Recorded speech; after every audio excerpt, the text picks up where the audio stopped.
Mau bergabung juga. Oke, ditunggu. Oke, sudah masuk kayaknya. Oke, kita mulai ya. Ya. Ya, Assalamualaikum warahmatullahi wabarakatuh dan selamat sore. Salam sejahtera untuk kita semua.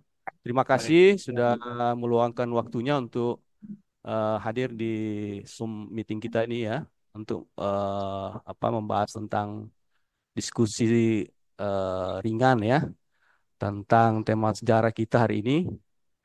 Nah, dengan tema Wechudai antara Cina daratan dan Cina pemana. Nah, ini tema yang agak menarik ya. Sini banyak perdebatan nanti ya. Kemudian eh, diskusi ini sebenarnya diinisiasi oleh komunitas Pugalu ya. Jadi ada kita bikin komunitas. Mudah-mudahan ke depan ini terus berlanjut ya. Ah, dan dengan tema-tema yang lain. Nah, untuk hari ini tema ini kita fokuskan ke sini ya tentang di manakah Cina daratan, gitu ya. Cina yang dimaksud dalam perjalanan Sauri Garing untuk meminang atau mencari Wechudai-nya ya. Apakah di Cina daratan atau di Cina Pamana? Oke, ini ilustrasi aja ya. Peta perjalanannya ya.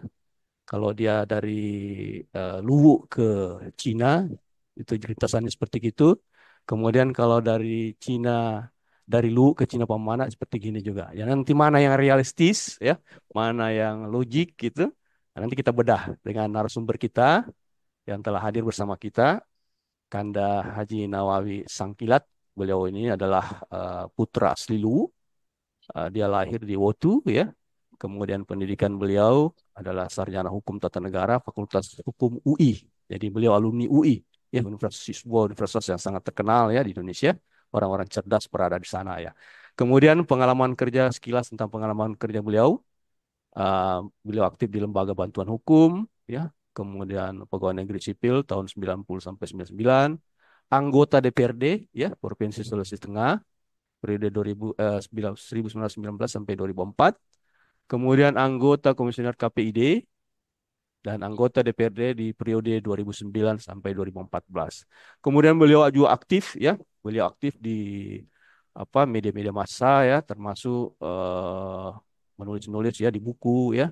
Nah, jadi ini ada karya-karya beliau diantaranya ini ya, Tomanurung Tanalu, Kembalikan Wotu Padaku, Sekilas tentang Pemerintahan Hadat Wotu, Wawancara Imajiner dengan Batara Guru, Kajangki dan Sumajo, tarian asli Luwu, saat memakai sistem distrik dalam pemilu. Nah, ini terbit di harian Mercusuar ya. Dan masih banyak lagi tulisan-tulisan beliau. Jadi beliau aktif sekali menulis ya, menuangkan pikiran-pikiran beliau. Kemudian, sekarang kita masukin pengantar ya. Jadi untuk diskusi kita ini nanti kita bagi ada pengantar, kemudian nanti ada babakan narasumber kita untuk memberikan sudut pandang beliau, dan terakhir nanti mungkin diskusi dan penutup. Nah, saya masuk dulu untuk pengantar. Jadi, di manakah sebenarnya letak negeri Sawadee Gading ini? Letak negeri Cina ya? Nah, karena kalau kita merujuk ke kilas balik ke perjalanannya bahwa Sauri Gading ini eh, dengan Wetin Riabeng adalah saudara kembar ya, anak dari Batara Latu atau cucu dari Batara Guru ya. Nah, cuman karena mereka kembar dan pesan dari Batara Guru bahwa keduanya harus dipisah supaya tidak saling jatuh cinta ya, begitu ceritanya ya. Nah, kemudian ternyata dalam perjalanannya Sauri Gading itu mengetahui bahwa Wecude itu Weten Riabeng ya, saudara saudara kembarnya itu cantik dan dia tertarik gitu kan. Tapi secara adat itu tidak boleh. Nah, makanya mereka dari cerita itu bahwa Wetin Riabeng itu menyarankan untuk Sauri Gading itu mencari wanita yang mirip dia itu namanya Wechudai itu ke negeri Cina. Nah, sekarang pertanyaannya, ke negeri Cina mana ini?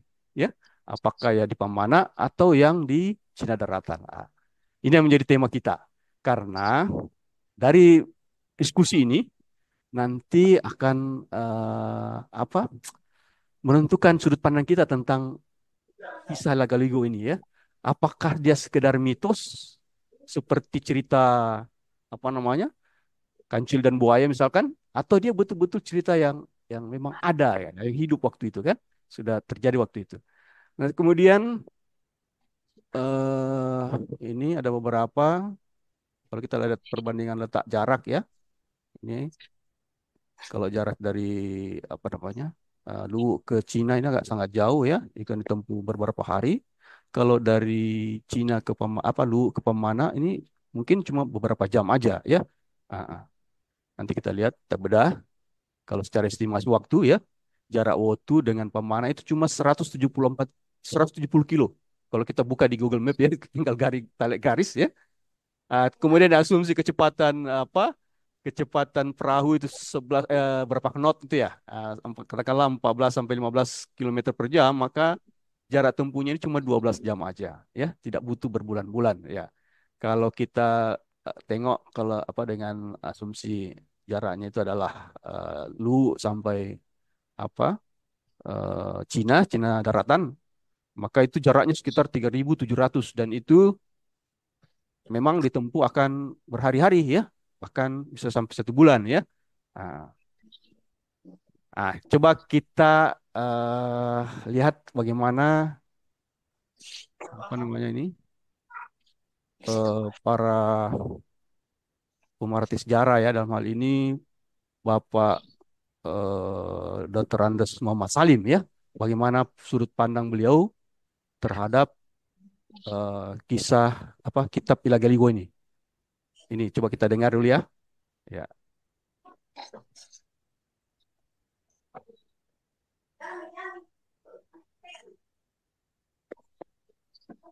Gimana suaranya, kedengaran? Iya, kedengaran. Iya. Oke.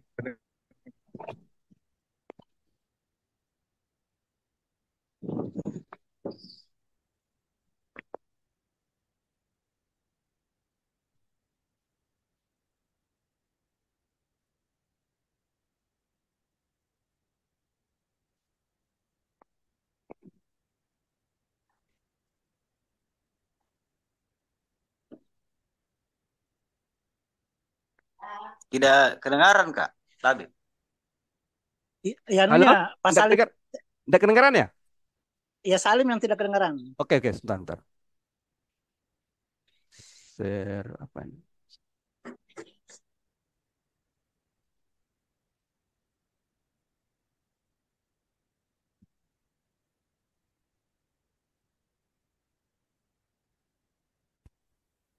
Saya ulang ya. Iya. Oke, udah kedengaran? Kerajaan Bugis, kerajaan yang ada di Sulawesi Selatan umum, itu hubungannya lebih dekat dengan kerajaan di Cina. Mana buktinya? Ketika dia mencari Becukai, dia disuruh pergi ke sana. Itulah salahnya. Cina itu bukan Cina Hong Kong, Cina Bugis. Cina Bugis. Cina Bugis. Memang kalau orang bagaimana? Penjelasannya bagaimana? Cina Bugis. Cina Bugis itu daerahnya di daerah Ojo. Jadi itulah biasa orang. Pada seminar itu semua profesor ada mengatakan itu Cina adalah Thailand. Ada mengatakan itu Cina adalah Bangkok. Saya katakan begini. Anda tidak pernah semua membaca Galigo. Andai kata Anda pernah baca Galigo, saya kira itu kau sendiri batalkan kau punya pendapat. Katanya mengapa? Saya akan coba saja. Namanya saja Icodai sama dengan nama Cina toh. Tetapi dia ada kata Icodai Dendri Sompa pun boleh kelihatan ente. Dendri Sompa nama orang di sini pun boleh kelihatan ente. Saudaranya namanya Makasau, bapaknya namanya Rumpesi. Tidak ada Rumpesi di tanah Cina. Tidak ada alatan ente di tanah Cina. Baru setelah ini tadi perang, saya bikin dulu pertikaian dilempar-lempar, pampergona dan mampannya Cimpau karena tadi menolak dulu kawin ini. Tidak ada Cimpau di sana, tidak ada lempar-lempar di sana, tidak ada siwa di sana, tidak ada. Adapun itu sampai balayar sampai sekian tahun, ya jangan heran. Karena sastra bukan sejarah. Sastra itu yang jauh perjalanan 1000 tahun bisa perjalanan 1 menit. Yang perjalanan itu 1 menit bisa dipanjangkan sampai 10 tahun. Karena sastra, ya sastra jangan kritik, terima saja. Karena nama cuma sastra. Iya. Seperti tasawuf. Kalau banyak siapa itu tasawuf mengatakan, kalau tuanku, hatiku hanya ingin masuk surga, masukkan saja saya neraka. Tidak ada yang membuat begitu berkata, tetapi kata orang tasawuf itu jangan itu karena lain dia punya pemikiran. Jangan kau terka-terka bahwa salah, tidak, karena itu saja punya begitu, dia punya alam. Oke, ya begitu pendapat dari Bapak Dr. Andes Muhammad Salim, sang penerjemah ya, jadi yang menerjemahkan kitab ya, Ilagaligo ini ya. Jadi menurut beliau bahwa yang dimaksud Cina itu adalah Cina pemana ya. Itu versi dari Pak Dr. Andes Muhammad Salim dan banyak juga peneliti-peneliti sejarah yang berpaham seperti itu. Termasuk Bu Prof. Nurhayati Rahman ini pakar sejarah di Unhas ya. Apa dia juga memahami bahwa Cina yang dimaksud itu adalah Cina pemana. Kemudian, ini pendukung Cina daratan juga banyak, ya. Jadi kalau kita dulu orang-orang tua dulu kita di Luwu itu selalu kita dengar cerita bahwa yang dimaksud Cina itu adalah Cina daratan, ya. Kemudian ini didukung juga oleh banyak penelitian-penelitian, termasuk ada riwayat Kelantan ini, ya. Nah, ini juga menyatakan bahwa pernah ada suatu waktu ya antara Jawa, Raja Jawa dalam hal Penjaya ya, dengan Sang Satyaki Satirta bersama Sori Gading itu bersama-sama melakukan penyerangan ke negeri Anam ya. Jadi nama Sori Gading juga muncul di riwayat Kelantan ya. Jadi ada perjalanan raja-raja di Nusantara ada 3 ini untuk menyerang negeri Anam ya di sekarang mungkin wilayahnya Vietnam Selatan ya. Ya. Kemudian ini rute perjalanan Sori Gading juga ini memang panjang ya, berbulan bahkan berbulan dia ditempuh ya. Jadi ini juga bisa jadi latar belakang kenapa kita pilih pendukung Cina Cina Daratan ini yang menyatakan seperti gitu ya. Karena dari sisi waktu ya, dari sisi waktu itu rutenya memang panjang ya, jauh gitu. Kemudian ini juga di Selayar ya itu ditemukan ada negara kembar ya dan itu adalah salah satu negara yang tertua di dunia dibuat di kira-kira eh, abad-abad keberapa ini ya di zaman zaman kebudayaan Dongson ya. Jadi dan ini dipercaya di Selayar itu diyakini bahwa itu adalah peninggalan dari Soeri Gading. Jadi ada bekas apa namanya? Ada bukti-bukti sejarah yang mendukung versi Cina Daratan ini ya. Ini negaranya di Selayar ya.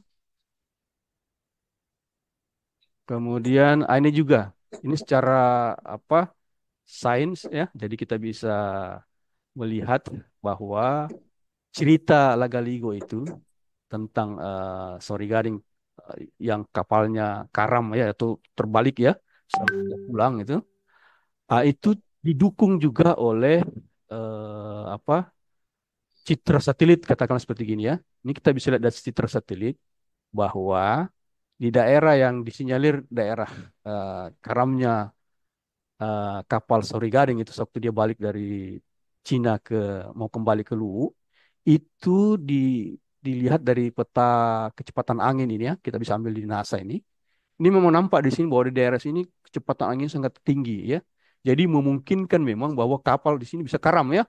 Nah, ini mungkin ilmu cocoklogi tapi apa karamnya atau tenggelamnya kapal Seferigan itu didukung juga sebenarnya dengan penjelasan saintifik ya dalam hal ini eh, profil kecepatan angin yang ada di Sulawesi Selatan ya di daerah sini ini sangat kencang ini warnanya sekitar berapa berapa meter per second ya kecepatannya sekitar 6,6 atau 7 meter per second ya kecepatan anginnya di sini.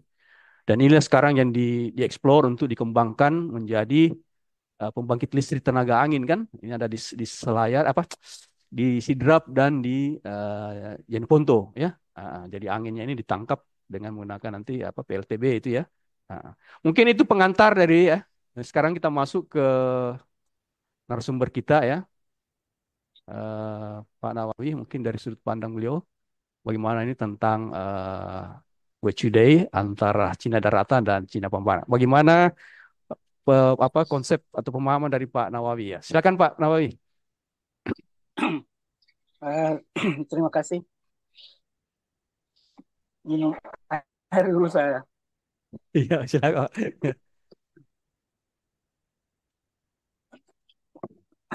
Assalamualaikum warahmatullahi wabarakatuh. Waalaikumsalam warahmatullahi wabarakatuh. Para kareba, Mana? semangat. Iya. Ya, baik. Saya sekarang di ketinggian 155 meter di atas permukaan laut, di kaki Gunung Gawalise namanya. Saya di Palu sekarang. Saya melihat Palu itu di Palu, Palu di bawah. Wih, view-nya cantik Tambang ya. tambang emasnya Bakri itu yang di sana yang di gunung itu yang botak itu. Ya. Kemudian Balarwa 1,5 kilometer di sini yang hampir 10.000 orang tertanam di dalamnya, tidak Oh, jauh dari yang likuifaksi. likuifaksi ya.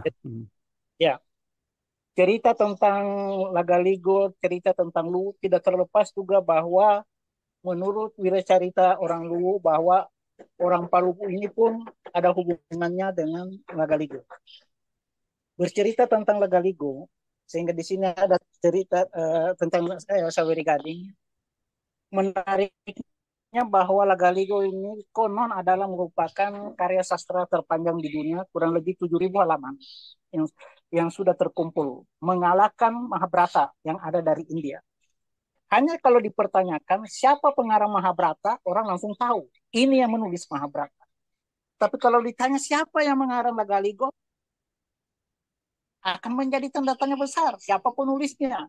Kapan ditulisnya? Di mana peristiwanya? Inilah tantangan kita bagi orang Luwu. Alhamdulillah kita orang Luwu sekarang sudah mulai bangun dari tidurnya yang lelap. Terus terang, tidak lupa kita ucapkan terima kasih banyak itu kepada saudara-saudara kita adalah dari orang Bugis. Kalau tidak ada orang Bugis yang pandai menulis dan sebagainya, ini cerita tentang Saweri Gading dan Lagaligo sudah lama ditelan bumi. Mungkin kita tidak akan mengenal apa itu Lagaligo, apa itu Saweri Gading, apa itu Batara Guru kalau tidak ada orang Bugis. Mereka lah mendokumentasikan dan menulisnya. Kita orang Luwu ini hanya banyak bertutur. Cerita tuturnya itu terpelihara dengan baik dan sebagainya. Kembali kepada permasalahan kita tentang gimana sih sebenarnya Cina itu. Saya di suatu ketika, biasanya kalau saya pulang berlibur, saya dulu sekolah di Jakarta, kampung asal saya dari Wotu. Kalau saya pulang dari Jakarta, tidak pernah saya tidak singgah ada apa namanya di Pantai Losari ada benteng apa itu Rotterdam kalau nggak salah. Ya, di situ ada seni. Di situ ada om saya dulu yang bagian seni itu adalah Asri Kaniu namanya. Di situ ada Lagaligolohi di situ. Saya singgah belajar di situ. Kemudian saya selalu ketemu dengan penulis yang saya suka sekali, orang Sengkang.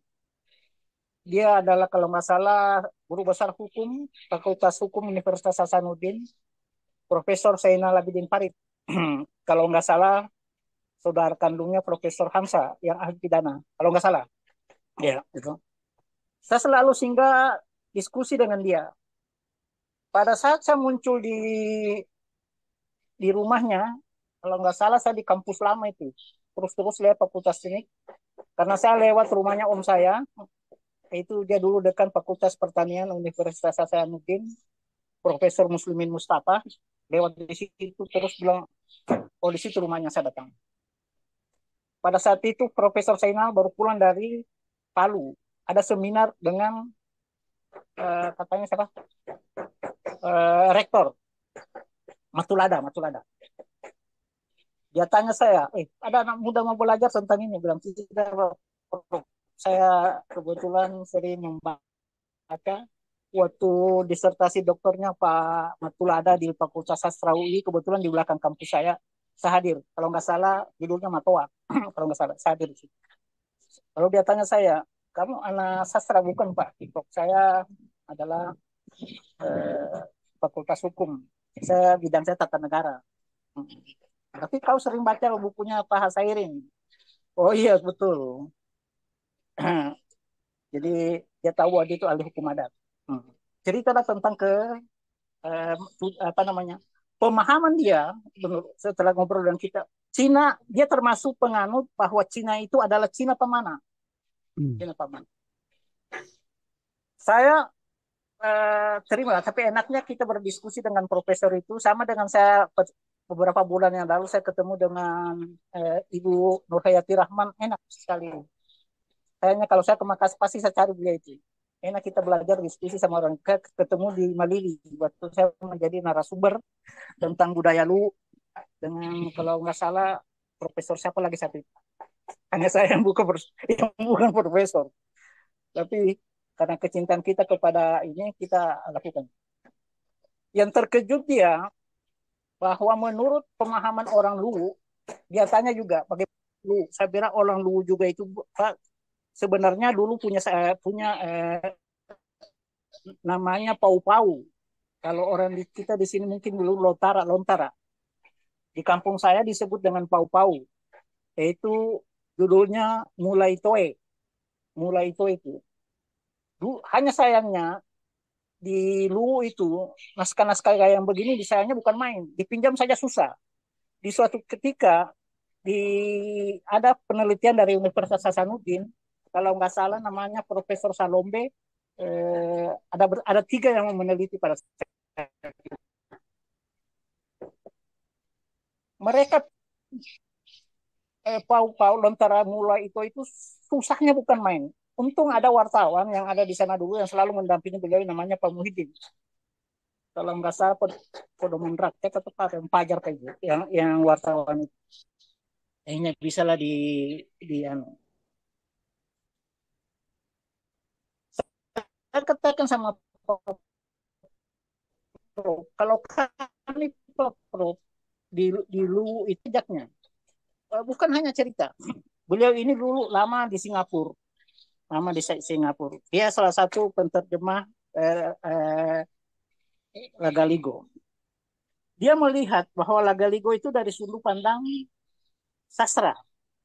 Kalau kita bicara tentang Sawarigada pada Lagaligo itu ada beberapa sudut pandang yang kita harus pegang. Orang melihat bahwa cerita tentang Lagaligo adalah merupakan sebuah mitos. Cerita bahwa Dewa Langit itu menurunkan Batara Guru untuk berkuasa di bumi. Gitu. Ada cerita tentang legenda. Seperti umpamanya pohon kayu yang besar itu yang ditebang, Wallen Ring. Lupa saya. Wallen Ring. Iya. Ya. Ketika ditebang, dia jatuh itu sehingga menempa satu daratan Tanjung. Itulah yang di Wotu disebut dengan Buruk Poloe. Ada. Kemudian katanya telur burung-burung itu akhirnya orang Bajo yang kena itu terdampar. Banyaklah cerita-cerita tentang hal itu. Kemudian tentang sastra. Kalau bicara tadi saya lihat Pak Salim, langsung mentok. Oh itu cerita karena itu sastra. Tidak ada alternatif lain. Harus dipercaya saja. Kita sebagai anak muda, kita melihatnya ini Lagaligo sebagai kalau kita orang Luwu, saya melihatnya sebagai sejarah, bukan hanya sebagai sastra. Bicara lagi tentang sejarah, agak sulit kita mendefinisikan tentang apa itu sejarah. Ada yang bercerita bahwa sejarah adalah tidak lebih dari catatan-catatan masa lampau dan sebagainya. Ada lagi bercerita tentang coretan-coretan lain, macam-macam.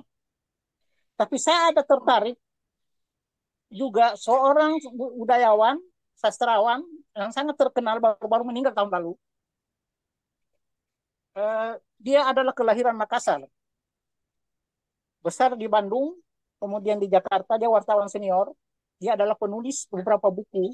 Yang paling terkenal dia adalah sastrawan beling. Namanya adalah Remi Silado. Remi Silado ini nama baptisnya adalah Cimi Tembayung.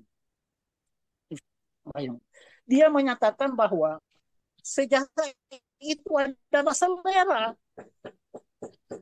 Saya garis bawahi di situ bahwa sejarah itu selera. Mungkin juga seleranya umpamanya Pak Salim, seleranya Pak Prof, seleranya yang pendapatnya juga tidak terlepas dari selera.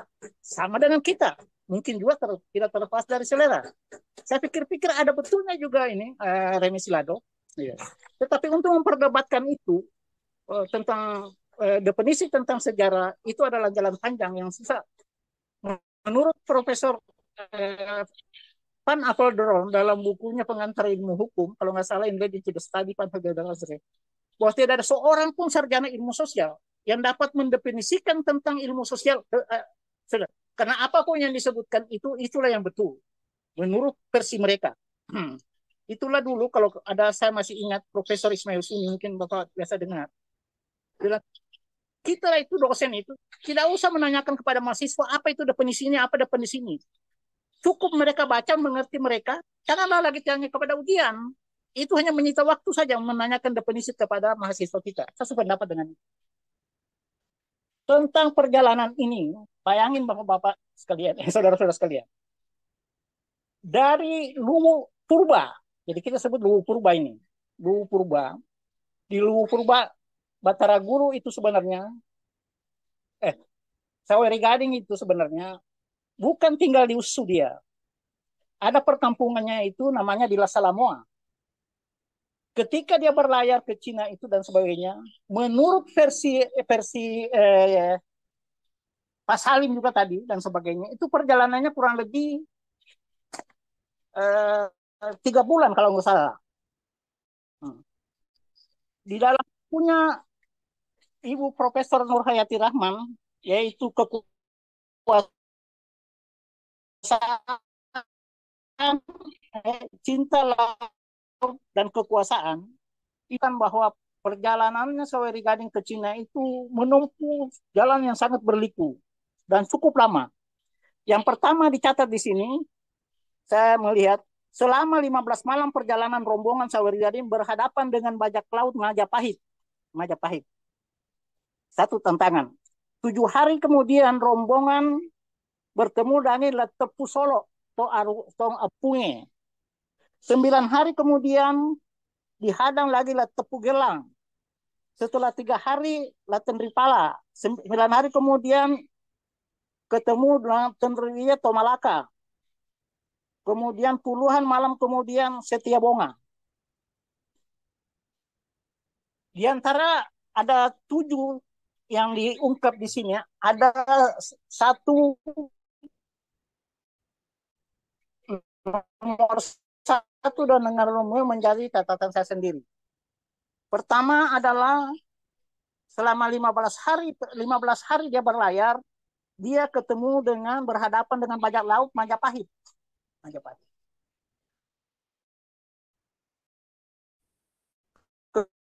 Kemudian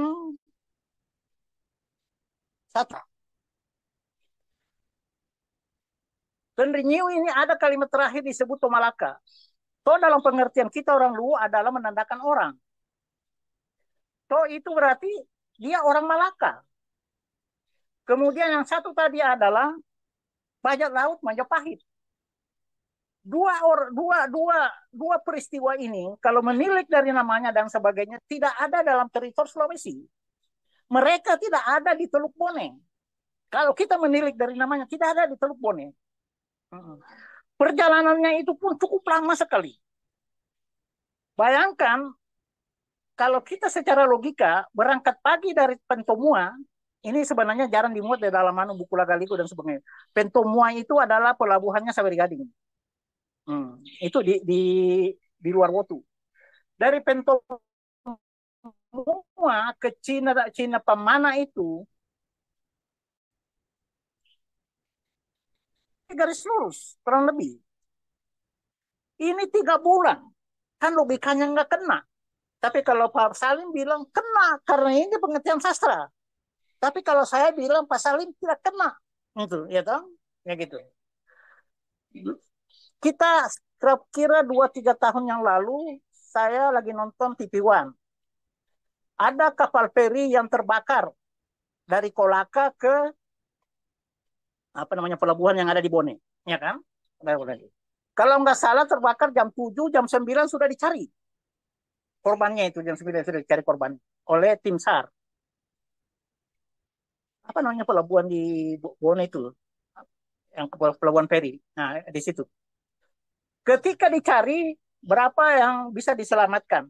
Besok harinya, setelah lohor, kalau nggak salah, diketemukan 3 mayat terdampar di pelabuhan Wotu. 3 mayat. Ini saya nonton di TV One. Itu di bawah arus laut saja, arus laut di Teluk Bone itu, tidak sampai 24 jam sudah sampai di itu perjalanannya. Katanya Saweri Gading itu ulung, jago, dan sebagainya. Masa berlayar hanya berapa kilometer itu ditempuh berbulan-bulan. Kalau begitu, Saweri Gading bagi saya tidak jago, tetapi tentara Cau. Iya, Pak, tidak jago dia. Ah, tetapi kita harus menghargai juga pendapat orang. Bagaimana diskusi saya dengan Profesor Zainal Abidin Farid yang dia tanyakan jejak-jejak yang ditinggalkan oleh Saweri Gading nanti setelah pulang dari Cina, mungkin kita akan bahas dalam diskusi kita. Saya kembalikan kepada moderator. Terima kasih. Oke, menarik sekali pemaparan dari Pak Nawawi Sangkilat ya. Jadi dari sudut pandang lain ya dengan nalarnya yang kuat ya. Jadi melihat sejarah dari sisi nalar ya, tidak serta-merta percaya gitu kan. Nah, tapi harus logik gitu. Oke, sekarang kita masuk ke pengayaan, artinya kita perlu diskusi ya, membuka ruang diskusi untuk pengayaan konsep-konsep yang atau eh, pemahaman yang akan kita dapat dari diskusi ini ya.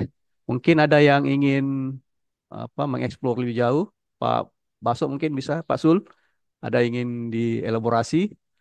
Eh, bisa dibuka ininya dulu Pak, unmute-nya apa? Ya. Ya, oke silakan Pak Ya, Sul. Ya, terima kasih, Pak. ya. Kita diskusi santai ya. Ya. Oke.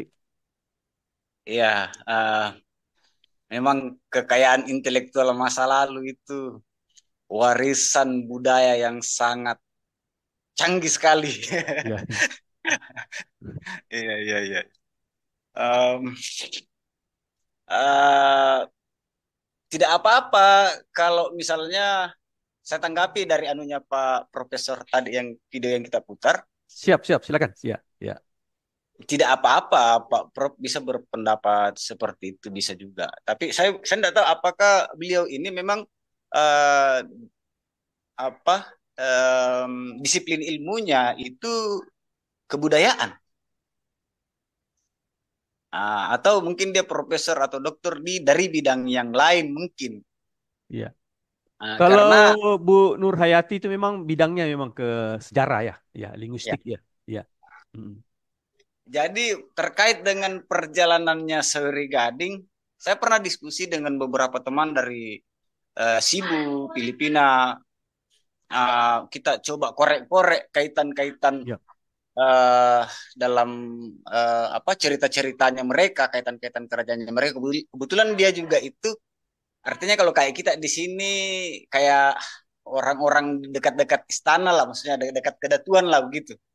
Perangkat-perangkat adat lah mungkin tapi mungkin pemuda adatnya. Nah, jadi saya cerita-cerita sama dia, dia ada kedekatan hubungan darah dengan orang-orang yang lebih kentara itu dari Ternate katanya. Tidore di sana, lebih dekat ke situ.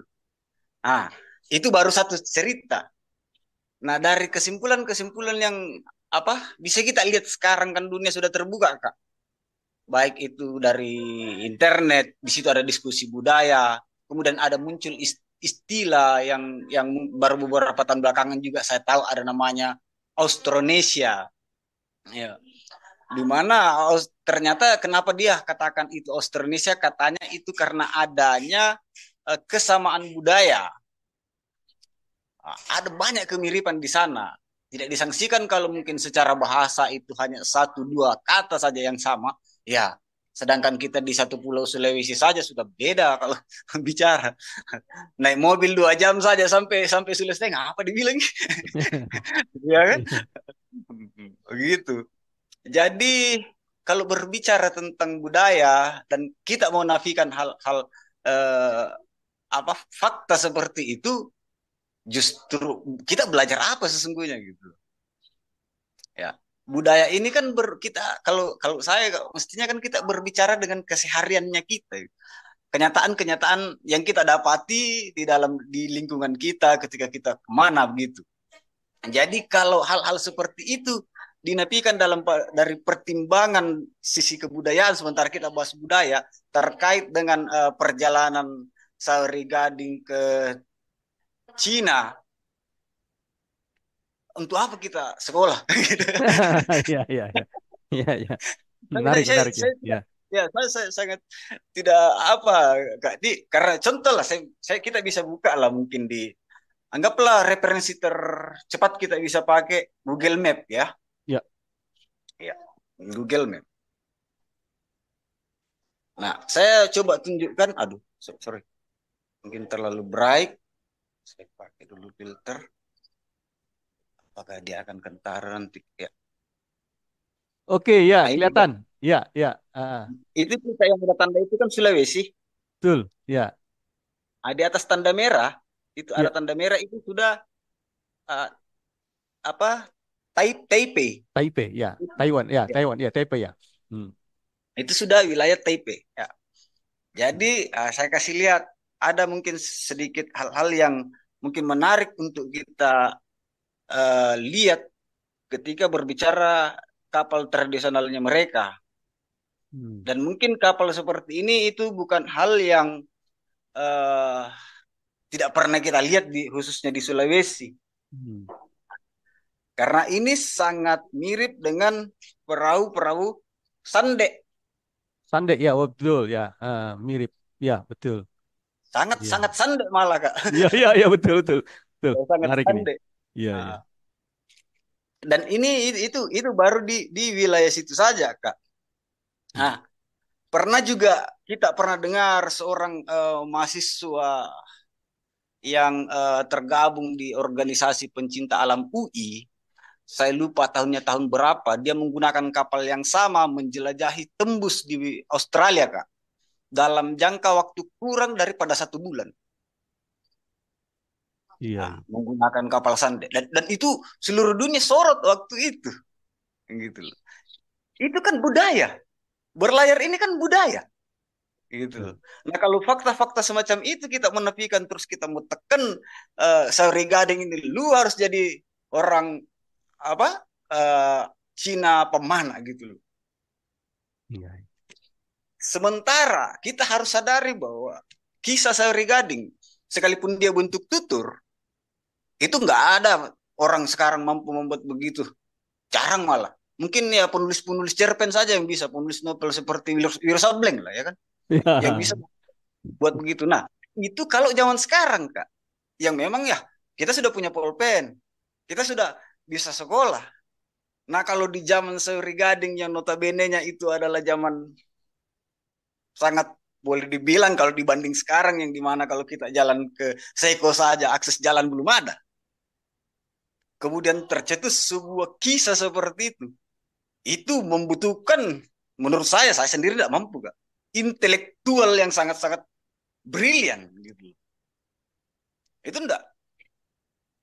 Mungkin kalau Pak tadi itu Pak Profesor tadi yang berbicara seperti itu terus bisa mengabaikan hal-hal yang nyata, yang fakta yang ada di depan itu, mungkin secara nyata kita bisa melihat bahwa dibanding yang mencetuskan cerita Sauri Gading ini, intelektualnya jauh lebih tinggi daripada Pak Prof. Gitu.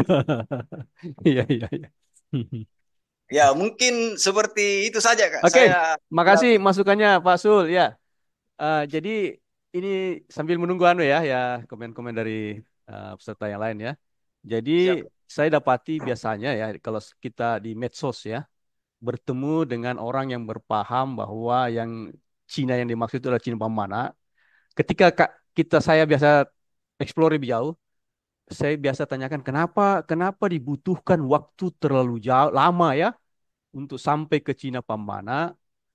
Padahal jaraknya itu kan singkat, nggak butuh waktu berbulan-bulan kan. Nah, alasan mereka selalu jawabannya begitu sama, seragam ya. Jawabannya itu selalu dia bilang bahwa Sahure Gading tidak punya kompas gitu kan, tidak tahu arah, ya kan?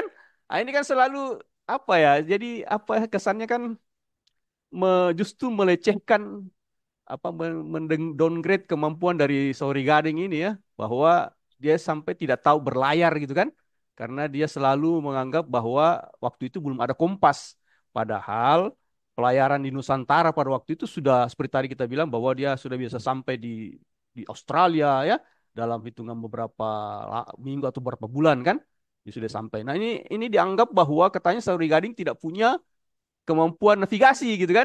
Nah, ini kan melecehkan tuh ya. Oke, mungkin ada lagi yang ingin sharing-sharing pendapat ya. Pak Mula Warman mungkin. Songko Cela, ada komentar? Halo? Haidir, Haidir gimana Haidir? Ada kira-kira ingin ditanyakan? Iya, Silakan, silakan. Seperti ada yang ingin didiskusikan, ditanyakan. Ya, mungkin sedikit ditanya saya. ya. Terkait Hmm. tadi seperti yang Profesor Sabat tadi, yang pertama mau siapa tadi? Yang Eh, membuat Muhammad Salim. Ya, The Trans Muhammad Salim. Ya. Hmm. pelayarannya Sawer Gading itu Om, yang Hmm. katanya ada perompak Majapahit. Maksudnya tentara kah itu atau apa itu? Oke. Tentara perompak perompak biasa, tapi dia datang dari Jawa kah begitu? Begitu kah? Oke.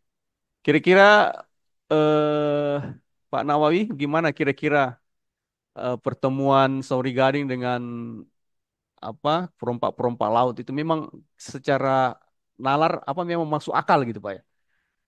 Gimana Bang Pak Nawawi menjelaskan kira-kira artinya di cerita Sauri Gading itu kan eh dalam pelayarannya menuju Cina itu bertemu dengan banyak perompak-perompak laut termasuk dari Majapahit ya. Kira-kira itu bagaimana menjelaskannya secara logik gitu? Apakah memang masuk di nalar itu? Ya, bagaimana Pak Nawawi? Ya, silakan. Ya, tentang saya Majapahit dengan Luwu. Ya, Luwu itu tidak pernah dijajah oleh Majapahit. Hubungan Majapahit dengan Luwu itu dalam hubungan perdagangan. Hubungan perdagangan. Dalam hubungan perdagangan dengan itu, yaitu dengan adanya besi bertua yang ada di Luwu. Mereka menyebutnya dengan besi usuk. Walaupun sebenarnya bukan besi usuk. Besi itu dari Matana. Matana. Mereka bikin senjata, mereka namakan Brojong Luwu. Jadi di Majapahit itu senjata yang paling ampuh itu disebut dengan Brojong Luwu. Kita bisa lihat dalam buku Negara Kartagama yang ditulis oleh Empu Prapanca pada tahun 1360 kalau nggak salah. 1360. Kalau soal perompak Majapahit, mungkin ini betul. Tetapi lokasinya yang tidak betul. Jadi di keluar dari Laut Jawa. Laut Jawa. Jadi tidak dia sudah lewati selayar ini Majapahit karena perjalanannya itu menurut Ibu Nur Hayati Rahman ini agak menarik ini. Karena dia berapa hari dia berlayar baru dikenal perompak. Iya, iya. Selama 15 malam perjalanan rombongan Sabarayadin berhadapan dengan bajak laut Majapahit. Nah, ini ada betul ini. Dia berlayar 15 hari. Berarti dia kalau umpamanya lewat jalur itu mungkin sudah antara Makassar dengan Pulau Jawa. Nah, kalau di sana memang perompak laut, tetapi kalau dia nih di antara Luwu dengan Cina, Cina Pamana, tidak ada perompak situ, tidak ada Majapahit dan tidak ada orang yang berkuasa di situ, belum ada kerajaan-kerajaan lain. Jadi baru tidak ada apa namanya tidak ada penguasa lain antara tidak ada kerajaan atau penguasa lain antara Luwu dengan Cina Pamana nggak ada. Jadi apa yang diceritakan itu bagi saya hanya ada dua yang menarik di sini, yaitu yang di Malaka dengan Profesor. Masih bisa didengar? Oke, dengar Pak, dengar. Ya, oke. Terima kasih. Ya. Kalau bercerita tentang perjalanannya dalam versi tutur orang Luwu begini ceritanya. Ketika dia berangkat dari Luwu untuk ketemu dengan Wecudai itu, dia bersumpah. Apa itu kalau orang bahasa Bugis? Karena di Wotu itu bahasanya orang adalah dua bahasa Wotu dengan bahasa Bugis. Dia bersumpah katanya, Sinangi matan rulau tedonge naudisu tanah Luwu. Berarti dia buang dirinya. Berangkatlah dia ke Cina. Tapi memang dalam perjalanan itu cukup lama. Cukup lama. Ya, gitu. Saya ceritakan karena waktu kita sempit. Ketika dia berangkat, berarti alur itu keluar dari Teluk Bone. Nah, dia masuk ke selayar dan seterusnya dia berangkat. Ketika dia pulang, ini saya juga ceritakan sama Pak Profesor Zainal Abidin, ketika dia pulang dari tanah Cina, dia pulang, dia diselat selayar itu dihantam ombak besar dia, dihantam ombak besar. Salah satu perahunya itu hancur kena badai, kena badai. Orang Luwu menyebutnya bira. Bira itu berarti pecah bira ya. Kalau umpamanya kita ambil piring itu jatuh di tehel itu pecah, itulah yang disebut dengan bira. Itulah sampai namanya itu di sana itu Tanjung Bira. Itulah ada mitos di sana, kalau orang Luwu lewat di situ naik kapal harus disembunyikan di buritan. Nggak tahu sampai sekarang, ini cerita tutur kita di Luwu ya toh. Dia harus cerita, tidak boleh. Sisa-sisa perahunya itu ada terdampar di Tanah Beru, dan sisa-sisanya juga ada terdampar di tempat perahu Pinisi Nusantara yang ditulis di Kompas pada saat itu. Dia hampir berapa bulan dia di Tanah Beru, namanya Tanah Beru, di Bulukumba ya. Keahlian katanya orang Tanah Beru itu membuat perahu Pinisi itu karena sisa-sisa dari perahunya Saweri Gading. Itu tulisan di Kompas. Kemudian awak kapalnya pada saat itu sebahagian terdampar di selayar. Itulah kalau ada orang selayar itu juga mengaku bahwa mereka asli Luwu. Banyak orang terkejut. Nah, tapi cerita tutur orang Luwu itu memang betul. Bangsawannya orang di sana juga digelar sebagai Opu. Saya sudah budayawannya, saya sudah ngobrol dengan mereka. Bahasa yang dipakai itu pun 70% sama dengan bahasa Wotu. Nah, sama dengan bahasa Wotu. Nah, ada yang dosen UNAS itu dengan orang di sana dengan diskusi dan mereka mengakui keberadaan Luwu di sana. Sebahagian juga itu tinggal di sana dan mereka memakai gelar Opu. Opu itu kan hanya kita kenal dari Luwu.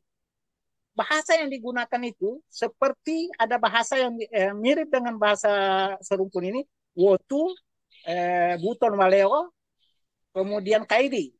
Bahasanya hampir 70% sama bagi mereka. Sedangkan jarak sangat jauh. Berarti ada hubungan kausal antara satu dengan yang lain. Ketika dia pulang, jadi yang tadi yang terdampar kita sudah tinggalkan, itulah Tanah Beru, Tanah Beru. Itulah yang Tanjung Bira tadi. Tanjung Bira, ya. Di sana kalau nggak salah salah satunya adalah suku Layoro, sama dengan bahasa Wotu itu. Ketika dia pulang, dia tidak, Saweri Gading mau pulang ke Luwu, tidak bisa masuk karena dia pernah bersumpah. Dia pernah bersumpah sinakan laut tedongen di Sultan Luwu.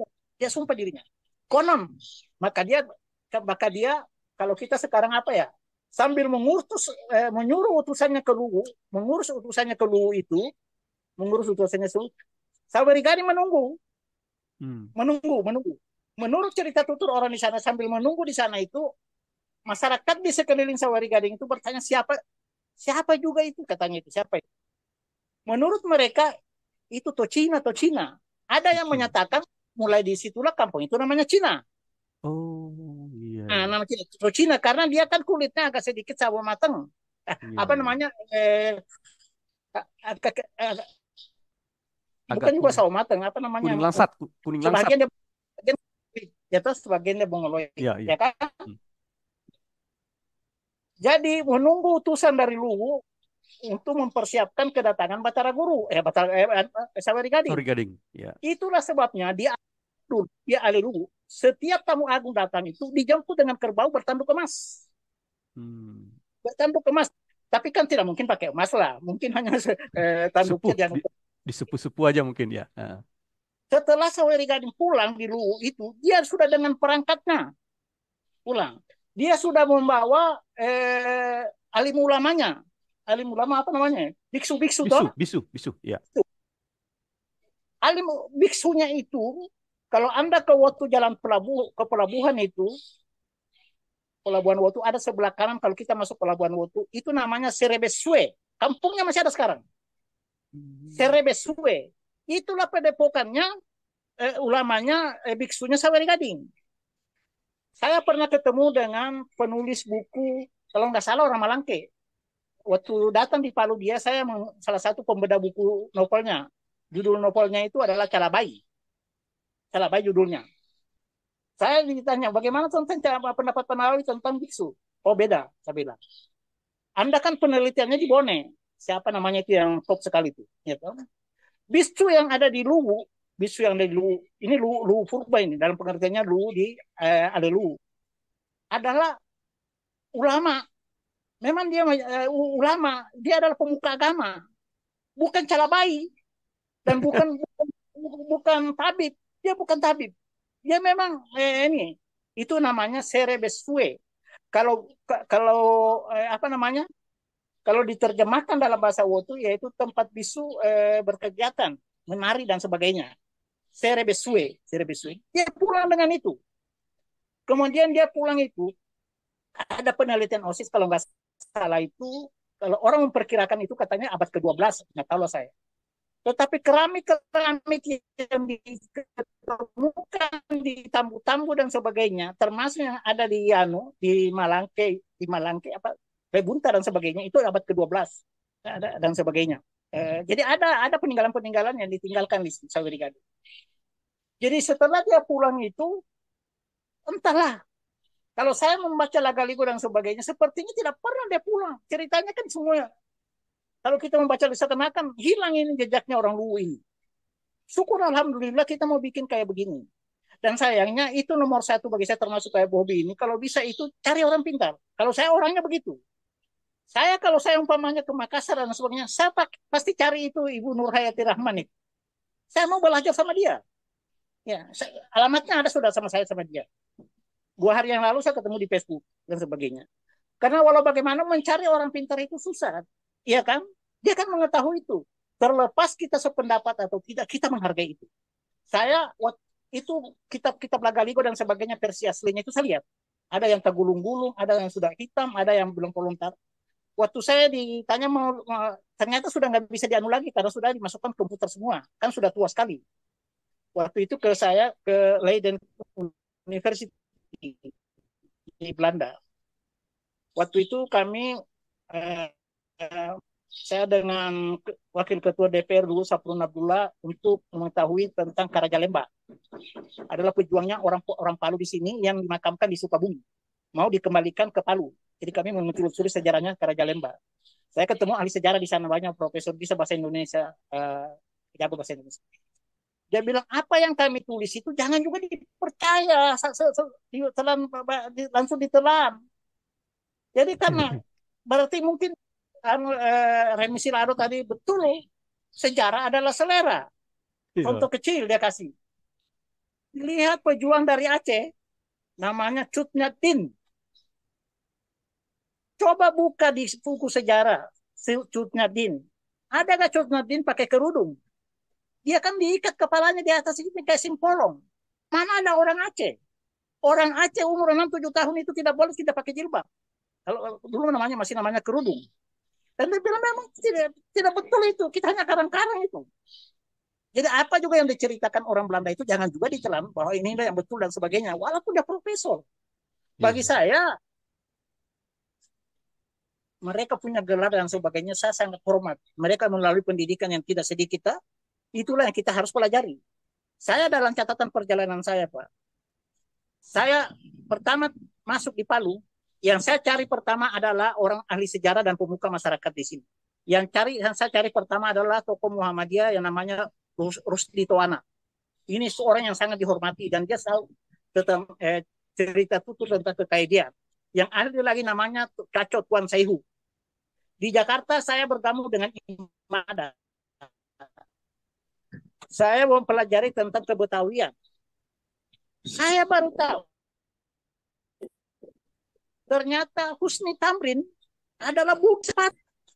Banyak orang tidak tahu bahwa ternyata Husni Tamrin itu separuh darahnya adalah Bugis. Termasuk siapa yang diwakilkan? Bapaknya adalah Belanda Betawi. Belanda Betawi Bugis. Mamanya adalah Bugis Betawi.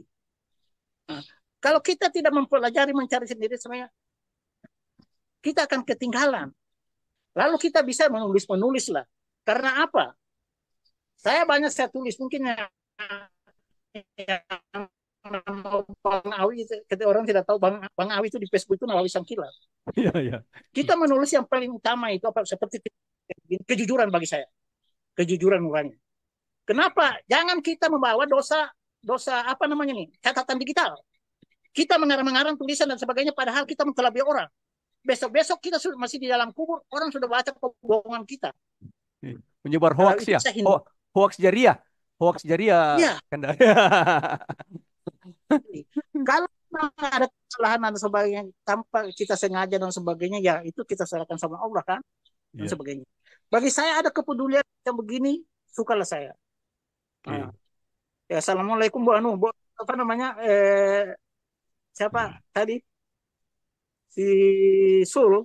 Ya. Tahu di Masamba ya? Saya punya bapak dua kali di penjara Masamba itu. Sangkilat itu di penjara 2 kali. Tapi dihukum, dibunuh di Gunung Sampodok. Kuburannya 20 tahun baru didapat. Lanjut. Oke, makasih pandangan dari Pak Nawawi yang sangat luar biasa sekali ya, sangat mencerahkan. Mungkin masih ada lagi yang ingin nimbrung? Pak Said bagaimana? Halo? Iya, halo. Ya, silakan, siapa tahu ada mau sebentar saya atur audio dulu, Prof. Oke. Jadi sangat menarik ini ya, dua sisi pandang yang berbeda, ada yang di Cina Pamana dan ada di Cina Daratan. Tapi dari diskusi kita ini memang kelihatan bahwa orang yang berpaham bahwa Cina Pamana itu memang asumsinya bahwa Lagaliga itu sekedar mitos ya, cerita yang selevel dengan kancil dan buaya. Tidak ada nilai apa sejarah atau apa di situ bisa diambil. Nah, tapi bagi yang berpaham bahwa Cina yang dimaksud adalah Cina Daratan, maka sangat jelas sekali seperti tadi penjelasan dari Pak Nawawi. Ini penuh dengan bukti-bukti sejarah. Ada logiknya ya. Jadi cerita itu logik. Sedangkan yang di Pamana ini itu tidak logik memang, karena mereka itu menganggap sosok Sauri Gading itu sama dengan selevel cerita kancil buaya yang tidak ada gitu, entah berantah cuma cerita dongeng gitu kan. Padahal kalau kita di Luwu yang dominannya pemahamannya bahwa memang Sauri Gading itu ada, dan itu sosoknya dikenal juga di tempat lain kan. Dia bukan sosok yang cerita muncul tiba-tiba, tapi memang dia ada, dan itu buktinya bahwa di Kelantan saja pun itu dikenal ya. Sauri Gading itu dikenal di Poso, di Gorontalo itu nama Sauri Gading dikenal. Artinya bahwa memang pernah dia menjadi sosok yang menasional, menusantara gitu loh. Jadi ada peristiwa dulu yang mungkin dikenal secara nusantara sosok Sauri Gading ini. Dan kemudian tadi kesimpulannya bahwa kalau yang berpaham di Pamana memang tidak masuk akal ya, secara logik tidak akan bisa, karena memang konstruksi berpikir mereka itu adalah mitos atau cerita selevel kancil dan buaya gitu kan. Tapi kalau kita yang berkonsep di apa namanya, berpaham di Cina Daratan, maka konstruksi berpikirnya itu jelas dengan bukti-bukti tadi ya, Nekara di di Selayar, kemudian di Bira tadi ya, kemudian tadi secara citra satelit bahwa kelihatan bahwa memang tempat karamnya kapal apa namanya Sauri Gading itu memang tepat di situ ya. Jadi bukti-bukti sejarah itu kan adalah bagaimana kita bisa merekonstruksi kejadian masa lalu itu dengan bukti-bukti otentik dengan dukungan logika juga ya. Jadi kita bagaimana merekonstruksi kejadian masa lalu dengan bantuan logik kita, kemudian bukti-bukti ya, bukti sejarah yang ada. Oke, masih ada lagi mungkin yang mau nimbrung? Saya Prof. Ya, silakan. Ya, silakan. Terima kasih. Salam ya. Kenal untuk semuanya. Ya. Saya bukan asli Palopo, Pak. Ya. Tetapi saya sangat senang kalau terkait dengan sejarah. Karena saya ini orang Sidrap kebetulan. Ya. Nah, di kampung saya itu ada namanya Tolotang. Kayak Tolotang di kampung saya. Yang menurut sejarahnya itu mereka itu cikal apa namanya, pengikutnya adalah Sauri Gading. Ya, terus apakah memang demikian? Kemudian dan di sana itu tidak beragama Islam. Nah, ini yang terkait dengan agamanya beliau, apakah memang ajarannya Saweri Gading ini memang bukan Muslim atau tidak. Terus yang kedua, karena saya ini suka dengan sejarah, sandiwara-sandiwara radio zaman dulu itu saya suka sekali zaman-zaman saya masih SD. Sama Pak, sama Pak saya. Nah, Brahma Kumbara yang di daerah Sunda, ya kan? Iya, iya, iya. Kemudian kalau dikonversi ke ceritanya Saweri Gading yang menempuh perjalanan ke Cina hanya dengan perahu yang seperti apa bolak-balik dan kemudian kemampuannya untuk menaklukkan musuhnya. Itu kadang cerita ini saya apa namanya terinspirasi dengan ceritanya Brahma Kumbara. Brahma Apakah Kumbara. memang sesakti itukah? Iya. Iya kan? Apakah memang bisa? Iya, Ya, iya, maaf, iya, ini iya. ceritanya saya membawa ke sana. Itu yang kedua. Terus yang ketiga, saya pernah cerita di Makassar dengan kebetulan orang dari Palopo yang mengaku keturunan dari ini apa kerajaan atau entah apa namanya, Kedatuan, Opu ya. ya. Oh ya, Ya, Kedatuan. ya. Karena dia mengatakan bahwa kakaknya itu kalau orang menganggap dirinya sebagai keturunan, maka saudaranya itu yang bertugas untuk melakukan verifikasi dengan caranya. Ya, waktu itu kan dengan caranya. Jadi waktu itu sempat saya tanyakan juga tentang asal-usul Saweri Gading karena yang pernah saya pahami bahwa Tomanurung. Tomanurung, ya. Tomanurung. Nah, apa ini Tomanurung ini saya tanya apakah Tomanurung itu adalah memang tiba-tiba adanya ataukah berasal dari mana, daerah mana asal-usulnya seperti itu yang merantau yang kemudian singgah dan menetap di daerah Palopo yang menjadi kemudian cikal bakal kedatuan itu. Ya, itu saja sih Prof Oke, dan kata makasih Mas Budi. masukannya, pertanyaannya Pak Ya, Said. Ya, oke. terima kasih banyak Prof. Kami Ya, kita teruskan Assalamualaikum. ke Waalaikumsalam. Kita teruskan ke Pak Nawawi mungkin ada bisa dikomentari Pak dari pertanyaan yang sangat menarik sekali dari Pak Said ini. Ya. Ada dua yang saya catat dari saudara saya dari Iran itu. Pertama Tolotang dan soal Tolotang itu saya tidak terlalu tahu anunya, saya tidak terlalu tahu sejarahnya, tetapi saya lihat tidak jauh dari rumah saya di sini pada Pasar Impres ini ada anaknya itu salah satu itu udah katanya anaknya dari Anu Raja Tolotang. Rumahnya kasihan hancur itu di situ. Ini saya banyak tahu tentang cerita Tolotang. Tentang agama Saweri Gading itu sepertinya dia agama Buddha. Sehingga pada suatu ketika saya tanya Macoa Bawalipu yang bapaknya yang Macoa yang sekarang. Saya biasanya gini, kenapa itu di Jawa itu orang-orang Hindu itu banyak candi. Di dekatnya kita di sini saja Kalimantan itu ada namanya Kerajaan Kutai. Hindu juga mereka punya candi Kutai. Kenapa Batara Guru dan sebagainya di sini? Kenapa kita tidak punya candi? Kita tidak punya candi. Saya panggilnya Pua saya karena saya punya kakek kan. Dia garis keturunan dari ibu saya.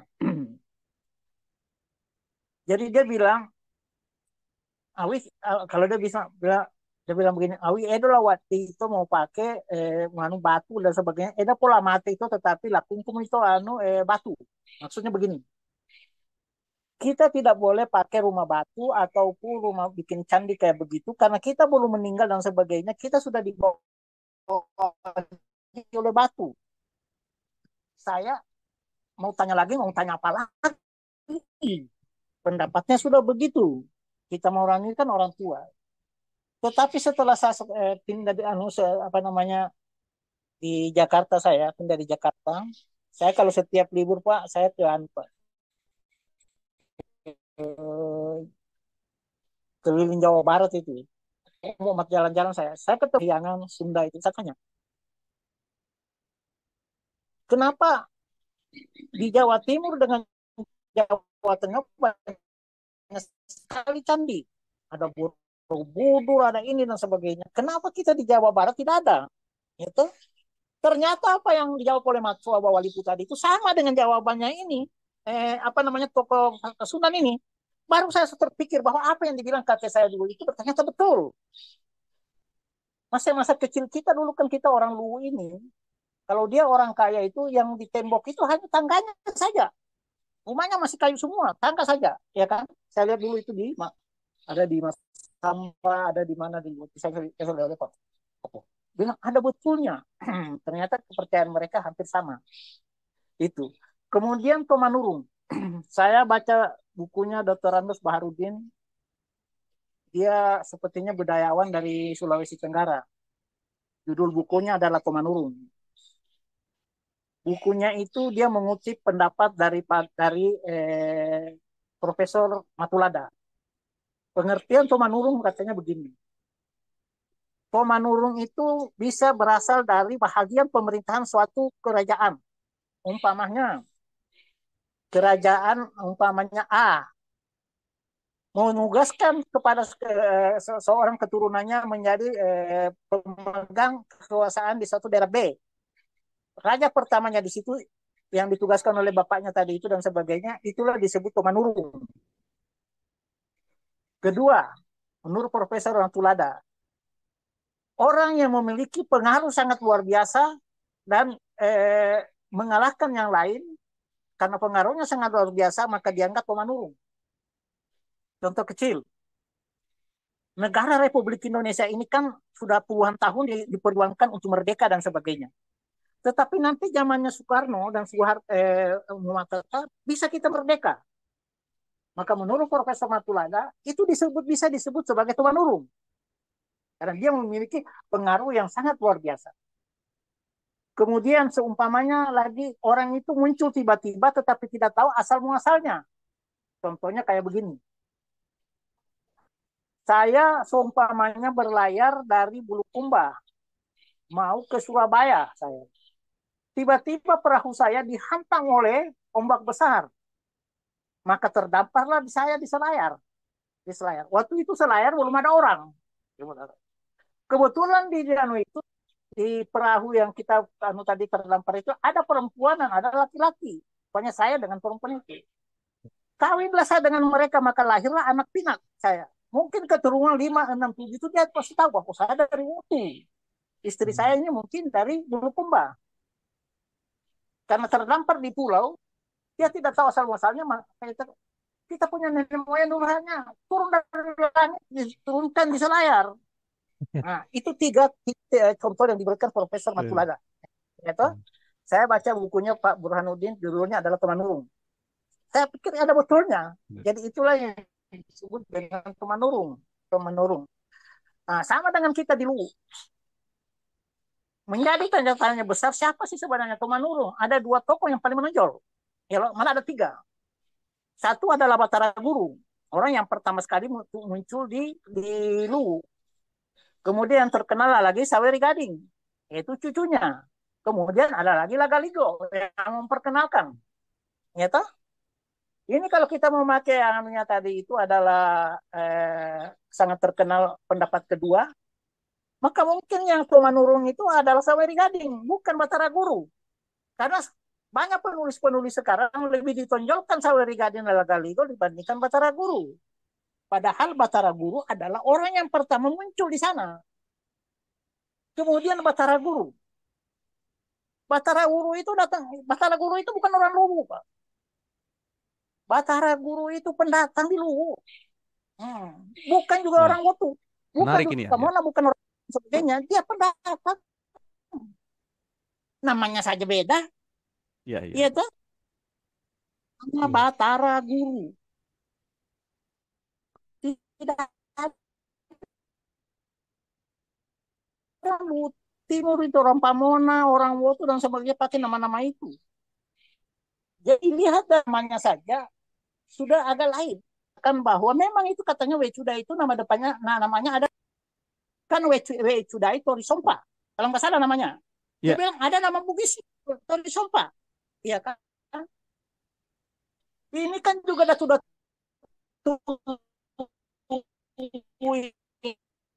ini masih ketika sampai disebut Matindro Eriano tidak ada, hanya disebut Batara Guru, Batara Latu, Simpuru Siang, Anak Kaji, Tidak ada sebutan lain bahwa Martin Roy ini.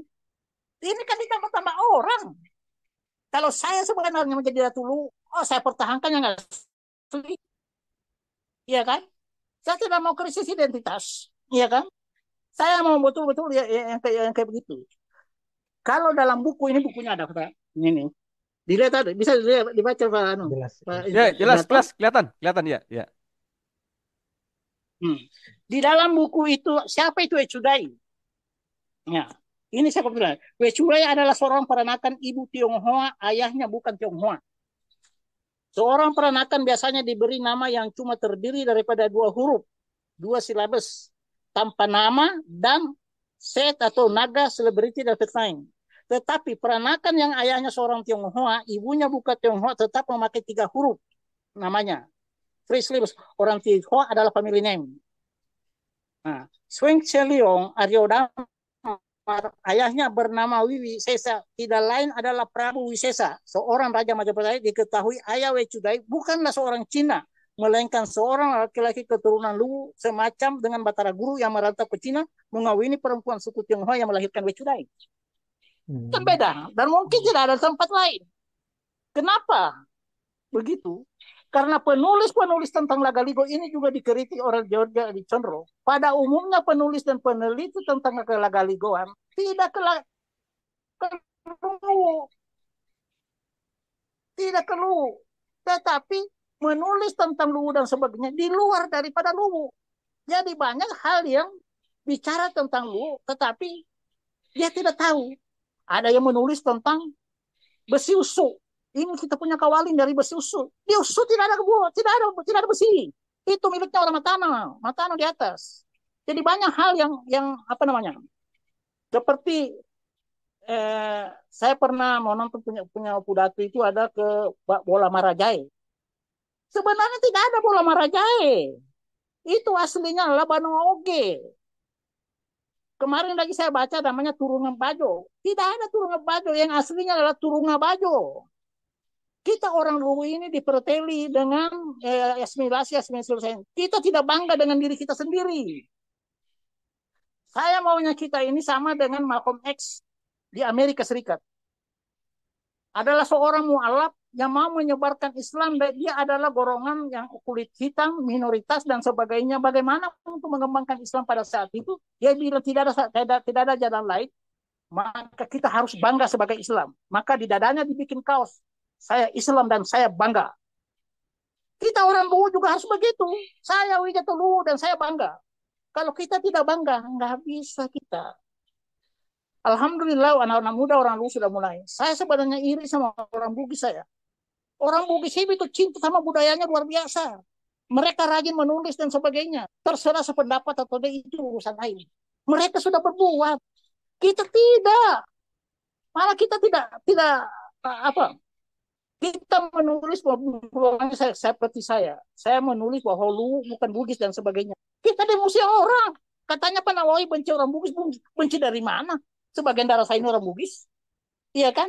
Tetapi fakta sejarah itu kita sampaikan. Terserah orang sependapat atau tidak, itu urusan lain. Dari awal saya katakan, orang Luwu itu harus terima kasih luar biasa terhadap orang Bugis. Orang Luwu itu hanya bertutur, tidak menulis.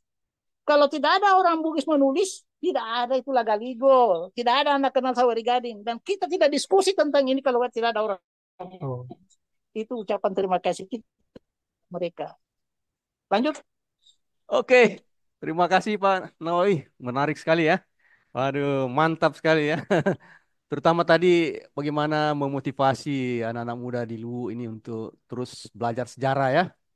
Supaya bangga dengan dirinya sendiri gitu. Punya jati diri lah ya. Oke. Mungkin masih ada yang ingin nimbrung? Ya. Ya, silakan Pak Zul. Ya. Ya. Saya hanya sedikit mau menanggapi dan menambahi saja ini karena mantap sekali dengan Pak Prof. Kak Awi tadi. Ini sama Pak Said, ya mungkin tentang cerita inilah cerita Lagaligo ini, kitab Lagaligo ini, cerita Sauri Gading ini, cerita Batara Guru ini yang mungkin bagi sebagian orang itu belum mampu mengatakan bahwa itu adalah bagian dari sejarah kita, Iya. bagian dari kehidupan kita. Uh, Dasarnya apa kita berbicara begitu? Jadi dia bukan sebagai cerita seperti Angling Dharma atau apa. Karena kenapa? Pertama kali dituliskannya ini dalam bentuk buku, itu sebetulnya perintah kalau menurut dari yang literatur yang kita baca dari sejarah mengatakan itu sejarahnya Mattes, orang Jerman kalau saya tidak salah itu Mattes. Tapi dia bekerja di VOC, Serikat Dagang Belanda, orangnya begitu. Kemudian dia juga seorang penginjil kalau saya tidak salah, dan seorang misionaris. Nah, Mattes ini mendapatkan informasi dari siapa? Gubernur Hindia Belanda waktu itu, Raffles. Dia bilang ada cerita dari sini, ada sebuah daerah yang memiliki kebudayaan di mana kebudayaan itu berasal dari satu cerita. Begitu, kebudayaan dari bagaimana dia menyikapi dalam sosialnya, dari tradisi-tradisinya, dalam ritual-ritualnya seperti pernikahan dan lain sebagainya. Dan itu berasal dari satu cerita namanya Lagaligo. Nah, ini yang sangat menarik karena hampir semua orang di situ katanya itu yang diamalkan, dari cara bertaninya apa itu. Ini menarik sekali bagi dokter Mattes waktu itu. Saya tidak tahu dokter Mattes siapa namanya. Pak Mattes lah orang Belanda itu. Jadi dia diutuslah dia. Gimana? Kalau kau saja yang ke sana, ini menurut sejarah Mattes yang saya pernah baca. Kalau kau ke sana untuk buat itu menjadi sebuah buku.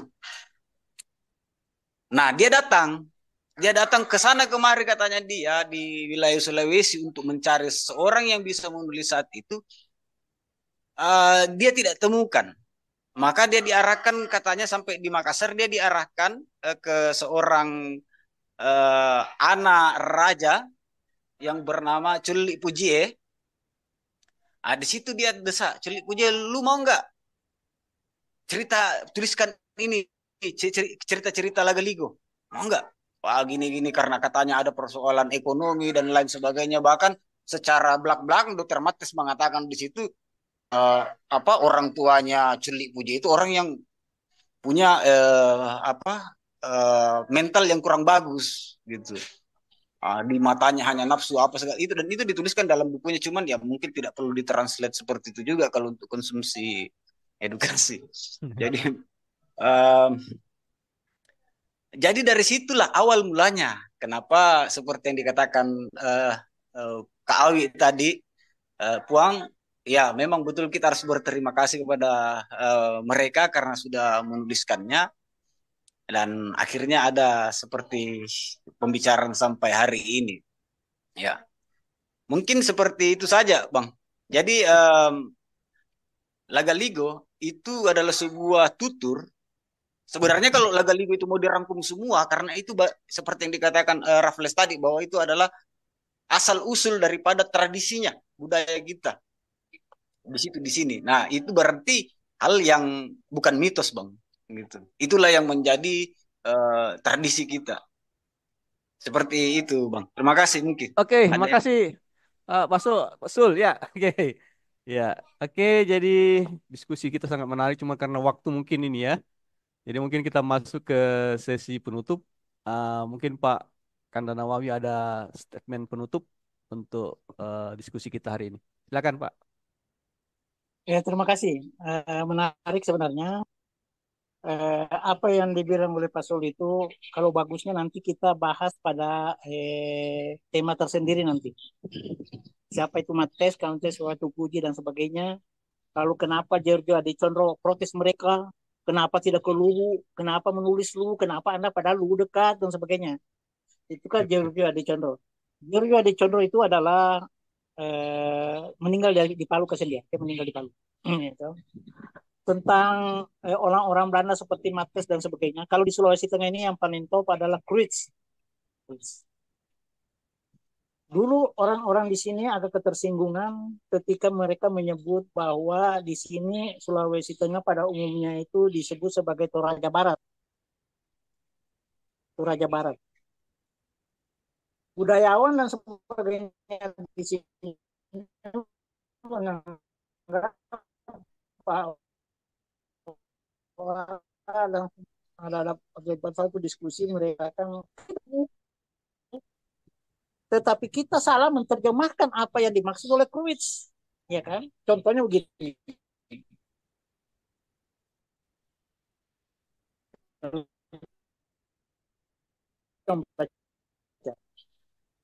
Kruits ini atau di satu petugas sendiri, dia balik jasanya mencatat sejarah. Itu kita terima kasih. Karena di samping dia menyebarkan Injil, dia juga mencatat sejarah-sejarah di mana dia datakannya. Itu kita terima kasih. Ketika Belanda memutuskan dia untuk menyebarkan Injil di Gorontalo, ternyata dengan harapan. Tidak sesuai dengan harapan bahwa tidak berhasil dia. Maka Krus ini dipindahkan ke Tanah Poso untuk menyebarkan Injil. Tetapi sampai di Poso dia tidak bisa. Sampai tidak bisa dia menyebarkan Injil di Poso. Karena dia harus seizin Datu Luwu. Dia tidak boleh tanpa seizin Datu Luwu. Maka dia menghadaplah ke Macoa Bawah Lipu. Di Macoa Bawah Lipu. Sampai ke Macoa Bawah Lipu karena itu dulu urusan Poso dan seterusnya di bawah itu oleh Kedatuan Luwu itu memberikan kepercayaan kepada Macoa. Nanti Macoa menyampaikan kepada Opu Datu. Itulah saya sebenarnya, nanti kita bahas tersendiri. Ketika anak Telue itu ada menugaskan Makole Baibunta mengkoordinir Sulawesi Tengah dan sebagainya, mereka tidak terima itu. Karena ada sudah bahwa itu di bawah koordinasi Macoa. Minta izin gak dikasih. Maka menghadaplah ke Opu Datu. Sampai di Opu Datu, Krus ini juga tidak dikasih. Singkat cerita, dia ke Makassar. Pemerintahan Hindia Belanda. Sampai di pemerintahan Hindia Belanda itu oleh Krus ini dan sebagainya ini, ternyata dikasih dia. Kalau sudah pemerintahan di pusat di Makassar itu mengasih, Opu Datu kan tidak bisa apa-apa lagi. Kemudian Macoa ya sudah, Opu Datu sudah menyerah juga, si Macoa juga nggak bisa. Terus terang Macoa itu sampai kan tidak kembali dia. Kalau nggak salah meninggal di Nusa Kambangan itu. Dia. Ketika dia pulang, kalau nggak salah saya baca itu, dia singgah di Tanah Toraja. Di Tanah Toraja. Sesampainya di Tanah Toraja, ternyata di Tanah Toraja sudah ada sending. Sudah ada sending. Dilihat di peta, Tanah Toraja itu adalah di tengah-tengah Pulau Sulawesi. Maka dibagilah wilayah sending itu Toraja Timur dan Toraja Barat. 2. Kalau nggak salah,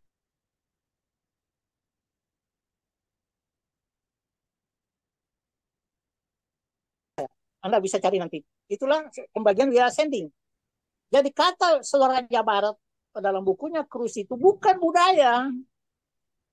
Yang dimaksud oleh Krus itu adalah pembahagian wilayah sending. Ini kan kelirunya kita.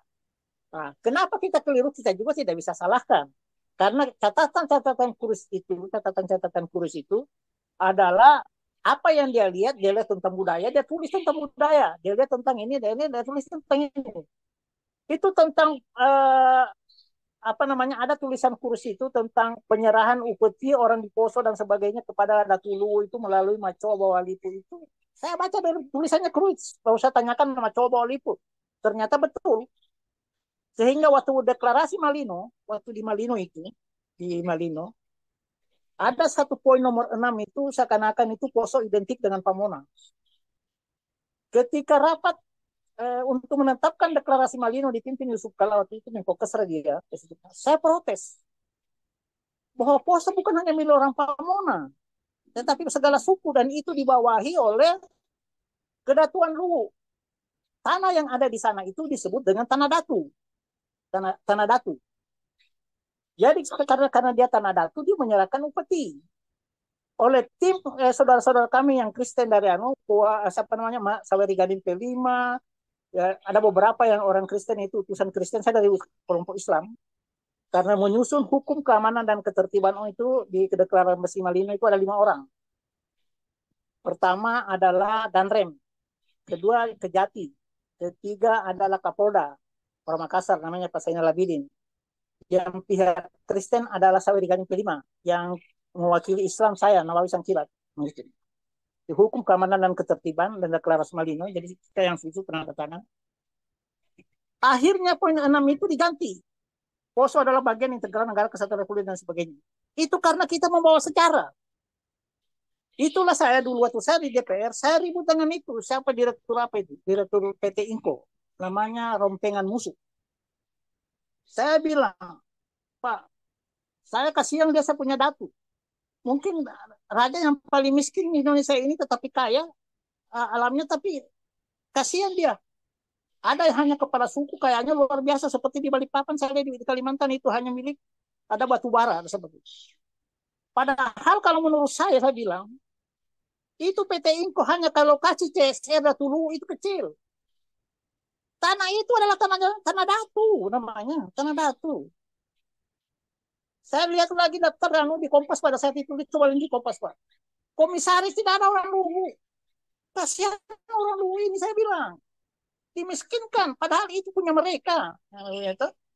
Bukan bagi anggota DPR mungkin bisa kalau bisa perjuangkan itu bahwa Opu Datu itu harus punya hak di situ karena dia punya kok.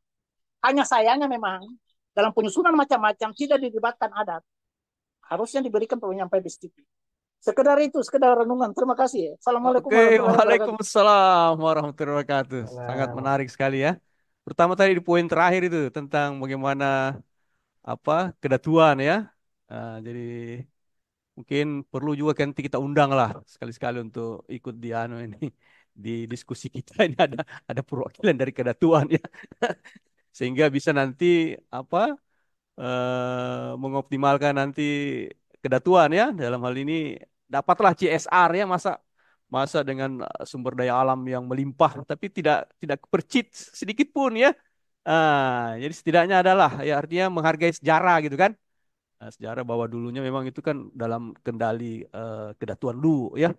Ah, Oke, karena waktu mungkin Pak Nawawi ya, ya teman-teman yang lain ya, mungkin kita tutup aja diskusi kita jadi sangat menarik. Jadi kesimpulannya bahwa tema kita hari ini Wechudai di antara Cina Daratan dan Cina Pemana. eh, Kalau dari diskusi kita tadi memang kita ini pemahaman kita adalah di Cina Daratan lah ya. Jadi Wechudai itu ke Cina Daratan dengan didukung oleh apa bukti-bukti yang lebih kuat ya dibanding ketika Wechudai itu kita tempatkan di Cina Pemana ya. Mungkin itu aja diskusi kita hari ini ya. Jadi sampai jumpa di diskusi-diskusi yang lain. Dan insya Allah mudah-mudahan diskusi ini terus berlanjut Pak Nawawi ya. Siap ya dengan tema-tema yang lebih menantang dan menarik ke depan ya. Wabillahi taufik wal hidayah ya. Terima kasih semuanya dulu ya. Pak Sul ya, makasih Siap. Pak Ya. Said, Pak Kasih Pak. Indah Pak Haidir ya, ada Haidir. Ya, makasih.